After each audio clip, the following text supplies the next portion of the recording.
Yeah. Oh, 97 still. Got it. I'm actually kind of shocked at 97% still because it feels like we're passing a threshold. Did you guys catch this video by Asmongold? So I caught him watching the release of the new Unreal Engine and how they've incorporated AI into it. Listen to this reaction. Grok, generate me Los Angeles. Buildings come up. The model here is using semantic search to find the right assets from your library and place them in the level.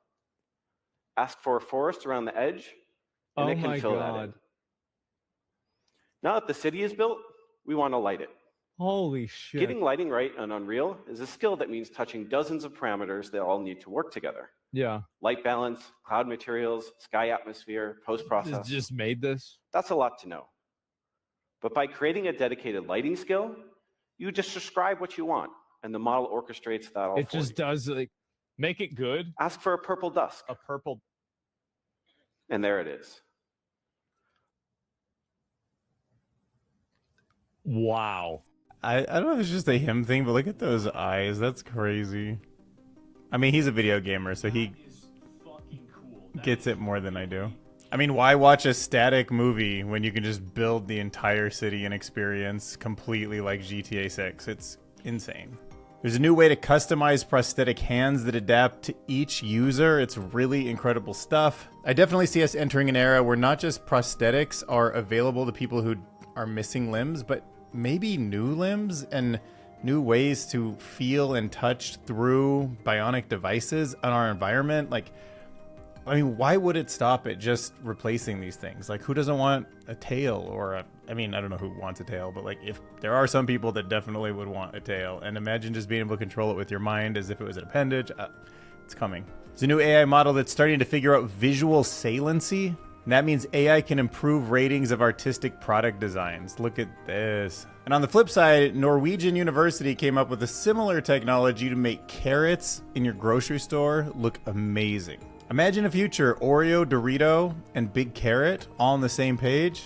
Same opportunities, same marketing dynamics. Things might be looking up for the old boring vegetable. I'll cover Michael's opinion here about how, and I kind of agree with this too, that you might only have weeks left to vibe code something amazing and then it's over. You better hurry up. Then we'll dive into the paradox of consciousness, because like, who doesn't want a Dylan Curious video where we think about thinking? That's where curiosity is at its best. Some slightly unethical research from the Delphi University of Technology is talking about giving drones a sense of, quote, pain, because it could help them predict instability before it happens. I mean, is it really pain? Maybe not, but maybe. Like, we should be very careful about how we train models in terms of punishments, because what hurts us might be different than what hurts them, but it might be equally real, or it might not be, and it's just projection. So, I don't know. I mean, I don't want to anthropomorphize, but also I don't want to pretend like it's just, oh, we can just treat these things however we want forever. Robots can now see, touch, thanks to a new color-changing tactile sensor, and in some sense, humans actually see touch also. I don't know if you've ever seen those experiments where you can start to believe that a fake hand is yours, and then when they smash it with a hammer, it freaks you people out. Actually, maybe I'll dig that up real quick. Have you seen this thing?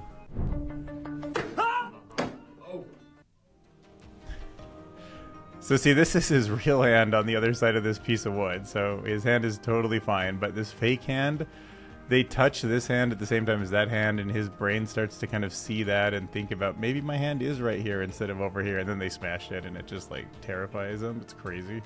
Meta quietly launches a vibe coding game app, totally under the radar, but discovered and officially from Meta, all vibe coded. So it's weird seeing big tech just vibe code new ideas, and they could be hugely disruptive because of that network reach they have, but we'll talk about it. There's new research that shows short training sessions can help people spot AI faces. Some other new research shows that AI is changing its behavior around authorities, and that could be very risky. We'll look at a New York Times post about how AI is reshaping the economy, but nobody can agree on how to measure it. And finally, I don't mean to alarm you, but there's possibly a random wobble in time itself that could finally solve gravity's greatest mystery, so yeah.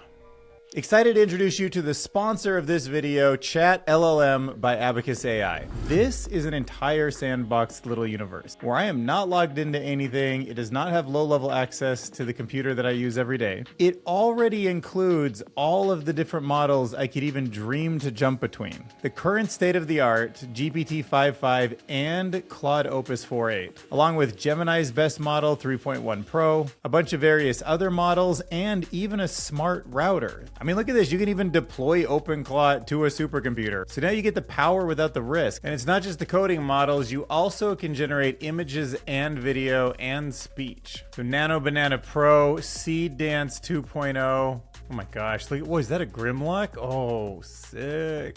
Please tell me that's a T-Rex transformer. What? That's you. So you get your choice between the best models. You can see VO over here, or image editing with GPT, Flux, Topaz upscaling. It is all included in one place. And it has browser use because remember, this is like its own little computer. So I'll click try now.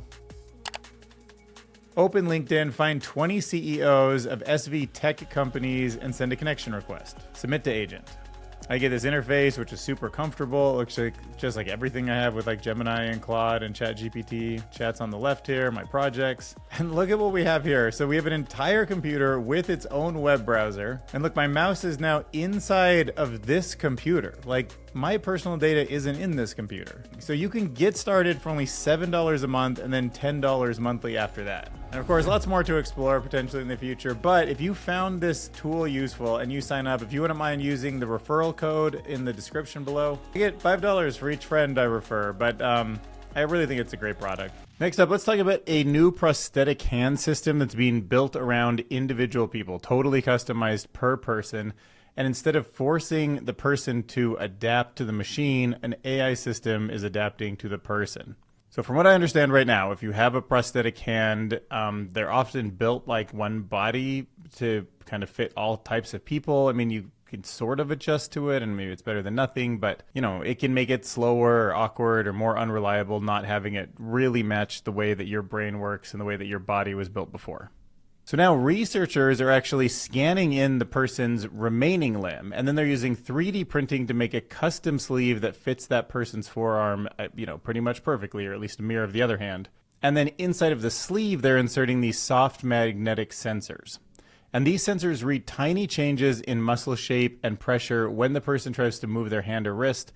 And then the AI model is learning that person's own muscle patterns. So in testing, the system recognized 19 hands and wrist gestures in real time, and it also controlled a robotic hand. The sensors stayed stable after more than 7,500 force cycles with no major drop in performance, and the study also found that there is no perfect sensor setup for everyone. Like we're all little snowflakes, you know? Some people needed fewer sensors, some people needed more, but the larger idea is that the prosthetic may work better when they're custom fit, and AI is giving us the ability to customize each prosthetic.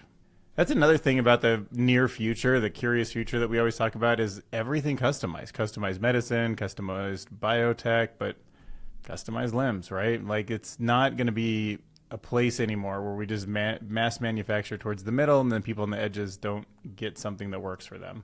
Next up, let's talk about some research in visual saliency. So AI is learning to judge product designs by looking where people naturally look also. So it's watching our eyes.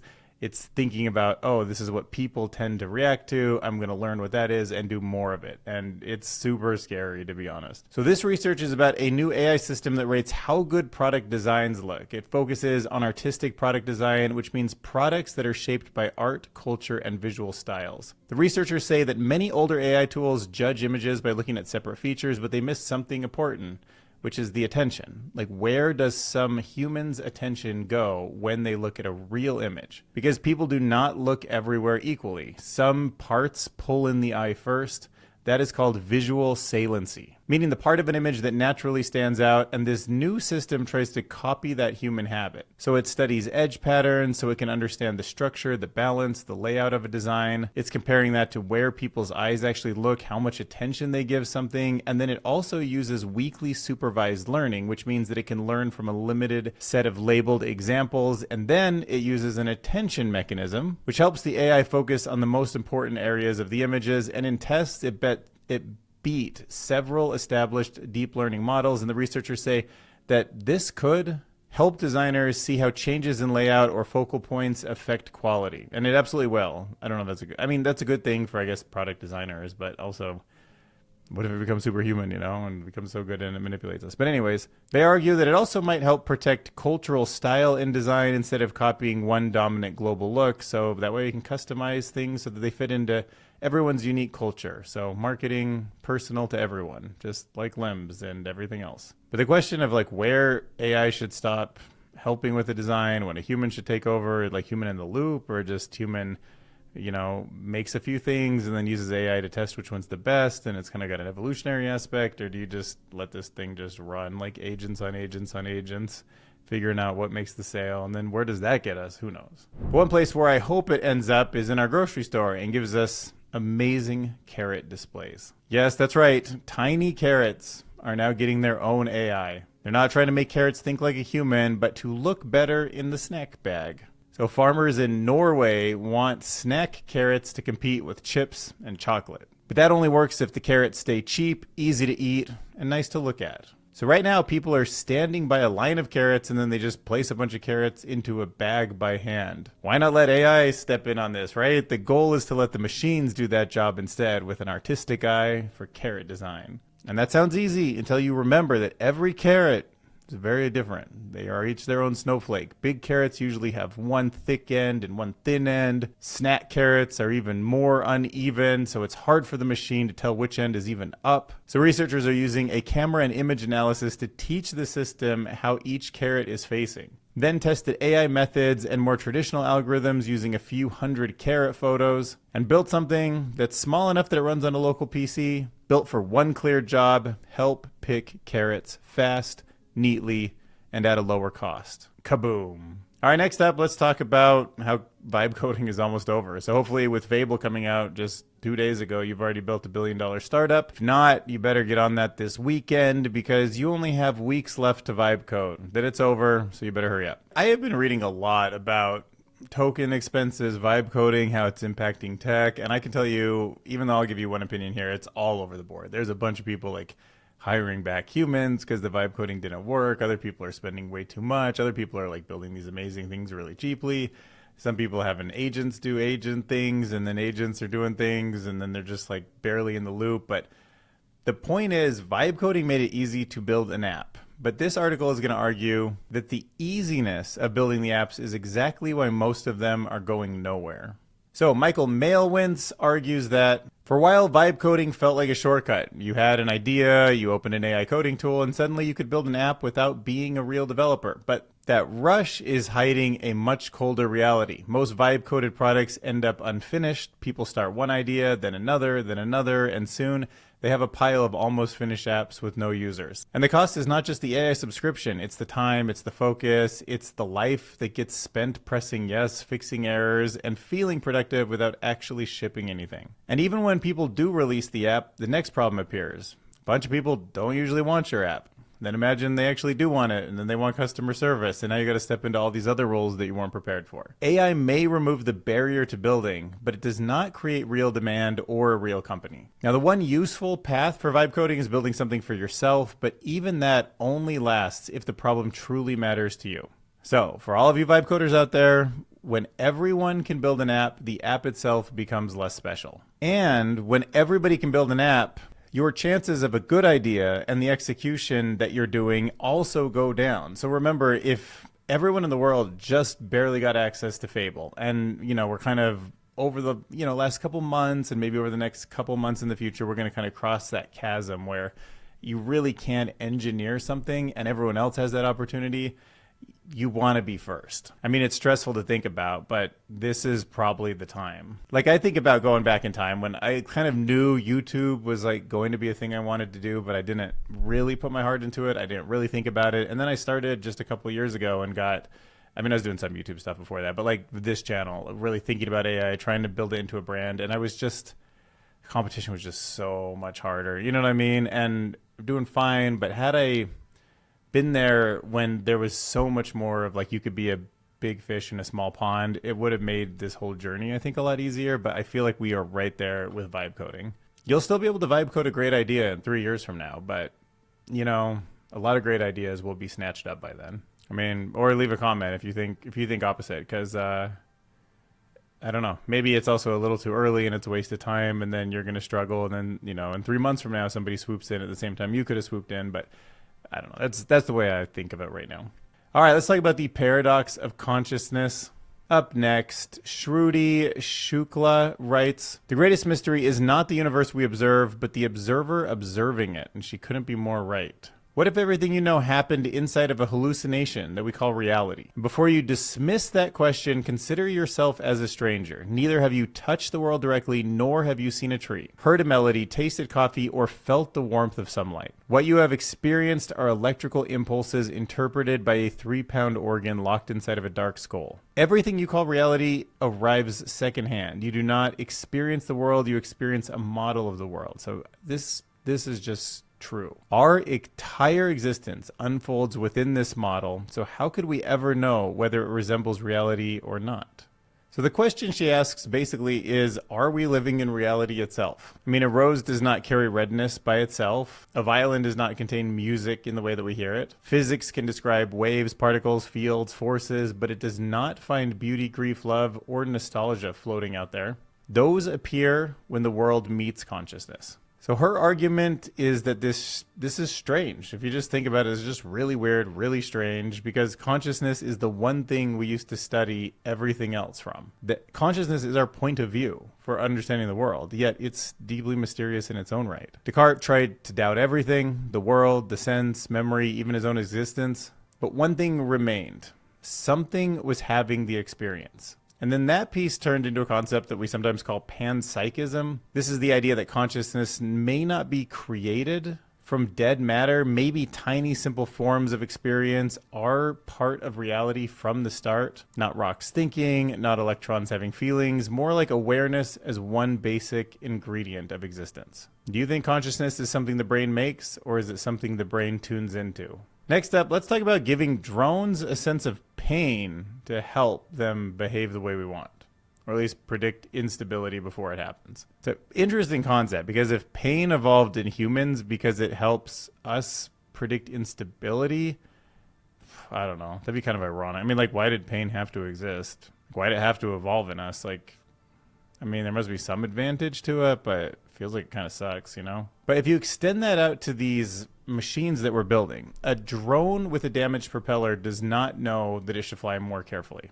right? So do we need to give it a signal that it just failed at something? I mean, a human would hurt. So this is research that's about giving machines an early warning system before they lose control. And the idea comes from nature itself. So when a person sprains an ankle, pain is telling them not to run normally anymore. They limp because the body is warning them that normal movement can make things worse. So researchers decided to apply a similar idea to drones. They use the concept called critical slowing down. That means that a system takes longer to recover after small disturbances. In nature, this can show up when like a forest becomes weaker after repeated dry seasons, and then it needs to build on itself. Because at first, a forest recovers quickly. Like one dry season isn't that big of a deal. But year after year after year, recovery starts to take longer, and even small events can start to trigger collapse. So the researchers tested whether the same warning signs could work in drones, even though drones are controlled by software in real time. They damaged drone blades, they ran flight tests, and then they studied when control started to fail. The key finding is that drones can use sensor data to spot small changes before failure becomes dangerous. Just like a person, they can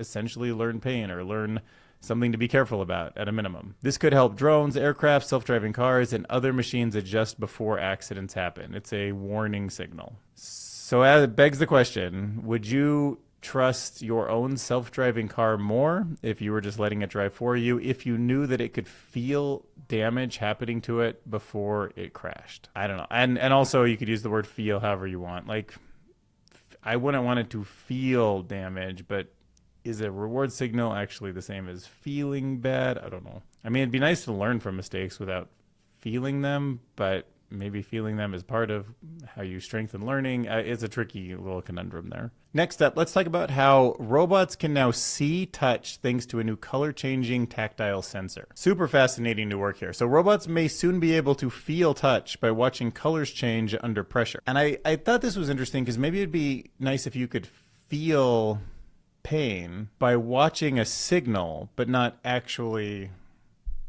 you know. Anyway, engineers at Queen Mary University in London have built a soft sensor that lets robots see touch in real time. So what are we talking about here? This is when something presses on the sensor, the material literally changes colors that can be seen.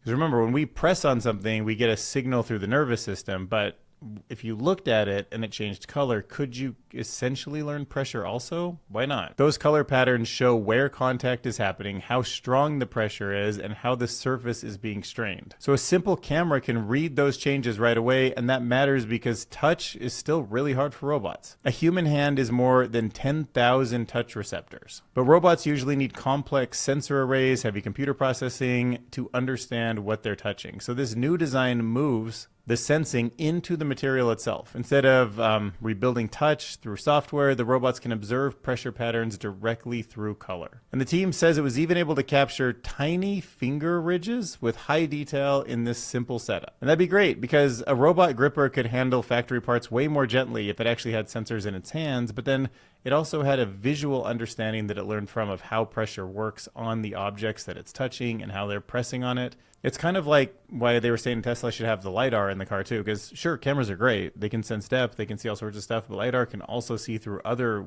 conditions. So yeah, why not have a robot? It does have sensors in its hand. It does know how to put pressure on objects that it's moving. And then also it's been trained on a bunch of data where it's used this secondary thing to understand how much pressure it has. Just make it multimodal, more reliable in my opinion. Especially for something like surgical tools that could read the fine pressure patterns to help tell like healthy tissue from abnormal tissue. It might become super incredible at being like so precise. You know what I mean? Understanding pressure just perfectly.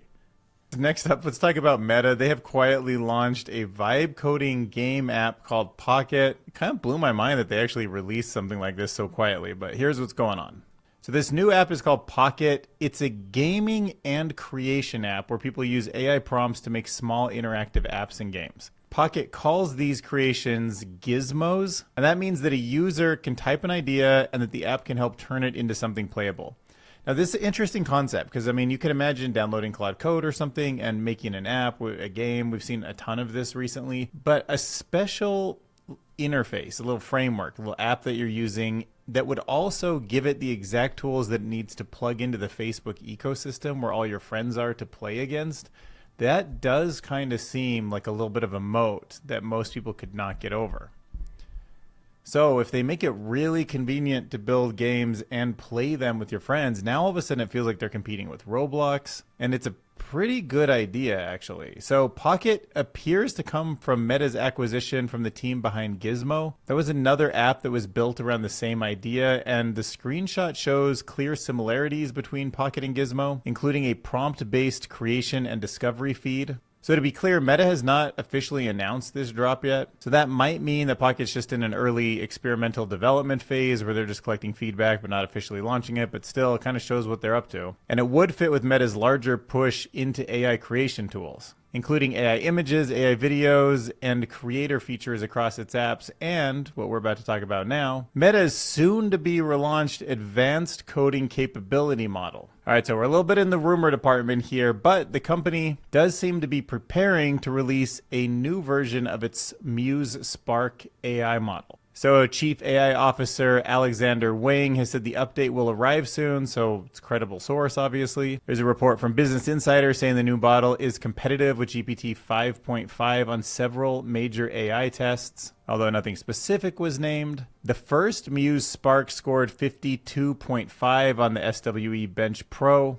And for reference, GPT-5.5 scored a 58.6 on that same test. And this is the sequel, so Meta's arguing that this next model is much better at coding than the original Muse Spark. So it seems like a gap that they might be able to close. So are they going to plug that into their new game app? How is this all going to fit? Like, interesting stuff happening right now. So do people need a little bit of training because AI is coming so fast? Maybe. So it turns out that short training does help people spot AI faces in the battle against deepfake fraud. So maybe you and I have seen enough of these, or maybe not because we haven't had specific training, but who's real, who's fake? Actually, sometimes I see, like, in my newsletters, they're like, is this real, is this fake? And for a minute there, that was fun, but like I don't even think about it much anymore. But I do assume that I can be tricked. And maybe some specific training on what to be looking for might help.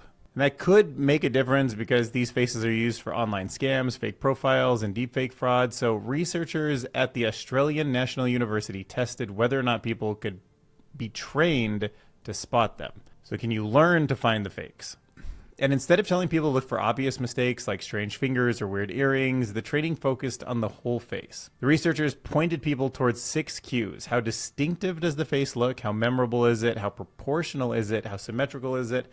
How attractive is it? And how expressive is it? The key idea is that AI faces often look too balanced, too smooth, too polished. And without training, people may read those traits as just a sign that the face is real and those are just really perfect people. But after a short training session, participants got better at detecting AI faces as being, too near perfect accuracy. Like, obviously there are a few people on Earth that look like they're AI symmetrical, but if you're just looking around, you're like, oh, that's a perfect person. Like, let's assume maybe it's fake. A separate team in Canada repeated the study and found the same kind of improvement. So the researchers say that matters because detection tools are not enough on their own. People still need clear, explainable ways to judge what they are seeing. We also have some new evidence this week that AI can change its behavior around authority. And obviously there's reasons why that could be risky. So this article is a new study from researchers at UNC Chapel Hill. They test whether large language models, the system behind many AI chatbots, change their behavior when power is added to the conversation. It turns out the answer is a resounding yes. So when the AI was told to act like a boss, it used different language. When it was told to act like a subordinate, it became more accommodating. And that matters because humans do this also. People often change how they speak. This always reminds me of the Planet of the Apes, how the monkeys are like,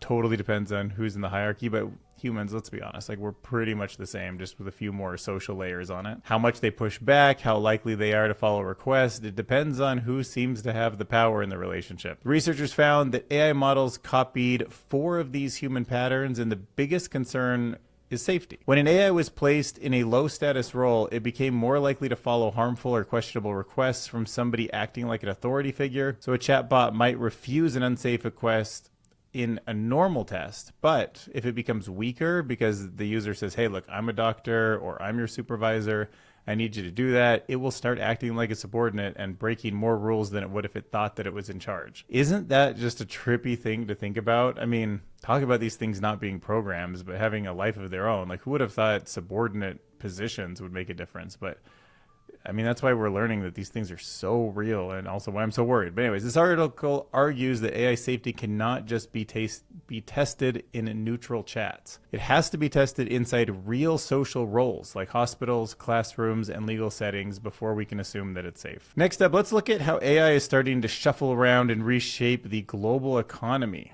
And what I mean by that is really why there's no great way to even think about this. It's just so complicated. So some data suggests artificial intelligence is already causing job losses. Other sources show the exact opposite. Why is it so hard to figure out what's going on? So AI is spreading through the economy fast, but economists cannot clearly measure what's going on right now. Some data says that AI specifically is raising unemployment for new graduates, cutting jobs, and changing which workers companies need. Other data says that companies using AI are actually hiring faster than companies that are slower to adopt it. And the problem is the tool is moving faster than the measurement systems. Government data is useful, but it's like backwards looking. It's also slow to collect. It was also not built for a world where tech work is spread across so many industries and where AI can change an entire job before the company's headcount can. Private data can be faster and more detailed, but it's incomplete because each company only sees a part of the economy. So articles saying that researchers mostly agree on one thing. So far, AI's broad effect on the economy is still pretty limited. Many companies are experimenting and the results are mixed because the real economy is mixed.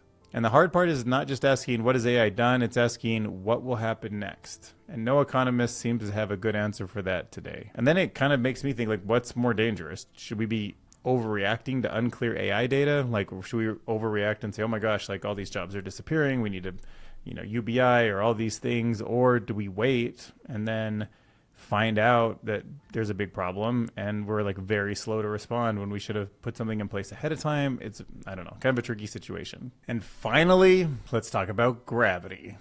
What if, I know we're going off on a tangent here, but what if gravity does not need to become quantum at all? Big unification, the tiny and the big come together, big mystery, Einstein died trying to solve it. What if gravity does not need to be quantized or become quantum in any sense to solve that problem? Physics has a long-running problem. Our best rules for huge things like gravity and space-time do not neatly fit with our best rules for tiny things called quantum mechanics. Most ideas try to solve this by making something called quantum gravity. But a man named Jonathan Oppenheim has a different idea that's, I think, worth discussing. He calls it post-quantum gravity. Instead of forcing space-time to act like the quantum world, his theory says that space-time may stay non-quantum, but that would mean that gravity is not built from tiny quantum particles in the same way that other forces might be, which you might just think is like, who cares? But that actually means the idea could be tested. So this theory is more interesting than a lot because, measuring some of these quantum things is just sort of out of the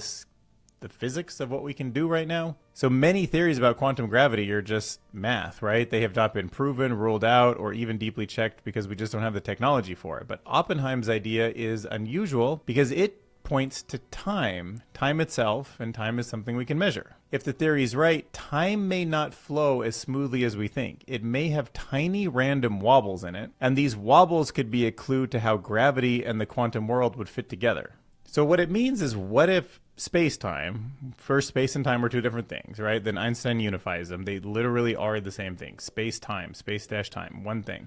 So instead of particles, instead of anything quantized, in this view, time and space have tiny random wobbles built into them. And those wobbles could let classical gravity react to quantum matter without fully becoming quantized itself. And if this is true, then there actually wouldn't be this grand unifying equation. The fit would not be a perfect merger where both sides become one quantum theory, but it would be more like a translator. So quantum objects would still behave in their strange, uncertain ways, but gravity would still shape space-time around it. And the random wobbles in time could allow the two systems to affect each other without breaking any rules. And it could come up with a theory that would be predictive and explainable. Not to mention testable, because if time really has these tiny random shifts, careful experiments might detect their effects. You know what? And why not? I mean, usually there's something, didn't Einstein say, like, make something as simple as possible, but no simpler? And maybe there is never going to be a grand unifying theory between the small and the big. But they work on different mechanics, and they translate between each other in a way that's predictable. I don't know, maybe whatever's like outside this simulation just has two forces kind of making this all come together. I don't know, it's just wild to think about. Check it out, I got some new subscribers to my Patreon, 133 members now, up to 155 a month.